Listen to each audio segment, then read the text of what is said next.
প্রিয় শিক্ষার্থী আসসালামু আলাইকুম।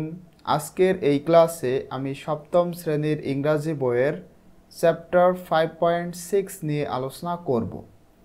বলা হচ্ছে read the story my birthday surprise again. উপরে যে একটা স্টোরি ছিল মাই বার্থডে সারপ্রাইজ, এই গল্পটা তোমাদের আবার পড়তে বলা হচ্ছে। And identify the following 3 characteristics of the story in pairs or groups. এরপরে জোড়ায় অথবা দলে এই গল্পের 3টা ক্যারেক্টারিস্টিক্স মানে তিনটা বৈশিষ্ট্য তোমাদের আইডেন্টিফাই করতে হবে, মানে শনাক্তকরণ করতে হবে।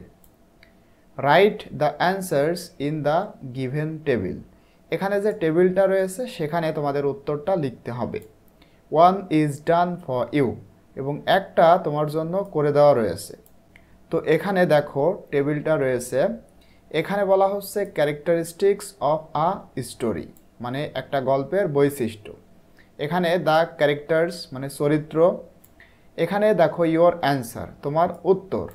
এখানে যে বৈশিষ্ট্যগুলো রয়েছে সেটারই উত্তর তোমাদের এখানে লিখতে হবে। 2 নম্বরটা করে দেওয়া রয়েছে পয়েন্ট অফ ভিউ। এটা হলো first person point of view. উপরে পয়েন্ট অফ ভিউ এই জিনিসটা কি তোমরা আশা করি জানো, কারণ পিওভি এইটা নিয়ে কিন্তু আমাদের ডিটেলসে আলোচনা হয়েছে। সুতরাং তোমরা যারা উপরের ভিডিওগুলো দেখেছো তারা পয়েন্ট অফ ভিউ কি সেটা জানো। এখন 2টা করতে হবে, সেটা হলো দ্য ক্যারেক্টার্স। এই যে গল্প মাই বার্থডে সারপ্রাইজ, এই গল্পের চরিত্র কে কে ছিল? এখানে ছিল আলিফা, পুষ্প, শুভা, তানহা, মৃত্তিকা। তাহলে এইগুলা তোমরা এভাবে লিখবা। এরপরে সেন্ট্রাল থিম মানে এই গল্পের কেন্দ্র বিষয়, মূল থিম কি?